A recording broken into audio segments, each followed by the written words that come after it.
நம்ம விஜயோட சித்தி வந்து ரூம்ல போய் படுத்துனுக்கிற டைம்ல காவேரி போய் கூப்பிட்டு வரோம், வாங்க உங்களை தாத்தா கூப்பிடுறன்னும் போது அந்த இடத்துல வந்து சொல்லுவார், ராதா எல்லா சாப்பாடுமே ரொம்ப நல்லா இருக்கு, நீ சாப்பிடு வாமானும் போது அப்பா எனக்கு வேண்டாம்ப்பானும் போது அப்பா சொன்னா நீ கேட்கவே கேட்க மாட்டேன்னு உடனே வந்து விஜயோட சித்தியும் விஜயோட பாட்டியும் வந்து நம்ம காவேரி வந்து சூப்பு ஊற்றி கொடுக்கும் போது ஐயோ எனக்கு இந்த சூப்பெல்லாம் வேண்டாம், ஒரே ஒரு சப்பாத்தி மட்டும் வச்சா போதும்னு உடனே நம்ம காவேரி வந்து நான் கிரில் சிக்கன் சேர்ந்துருக்குறேன், இதையும் சாப்பிடுங்க அவ்வளோ எக்ஸலண்ட்டாக இருக்கு, இந்த பாரு இந்த பில்டப்லாம் நீ விடாத, ஃபஸ்ட்டு போய் கிச்சனை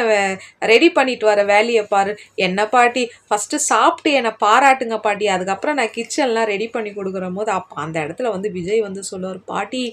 உங்கள் லைஃப்பில் கூட எனக்கு இவ்வளோ டேஸ்ட்டாக சமைச்சு கொடுத்துக்க மாட்டீங்க, என்னோட ஒய்ஃப் இப்போ என்ன அடி தூளாக கலக்கி இருக்கிற சமையல்னும் போது அப்படியே காவேரிக்கா சொல்லணுமா, அப்படியே ரொம்ப விஜய் மேலே வந்து ரொம்ப காதலாயிடுதுங்க, எல்லாமே உங்களுக்கோசரம் தான் செய்தேன், உங்களை மனசில் வச்சுருந்தா நான் எல்லாத்தையும் செய்தேன்னும் போது ஏய் விஜயோட பாட்டிக்கும் வந்து என்னடி வச்சுன்னு புருஷனுக்கு ஆசையாக செய்து கொடுத்தேன்னு சொல்லுடின்னு சொல்லும் போது வேற லெவல் இருந்துச்சுங்க இவங்களோட லூட்டி. லைக் பண்ணுங்கள், கமெண்ட் பண்ணுங்கள்.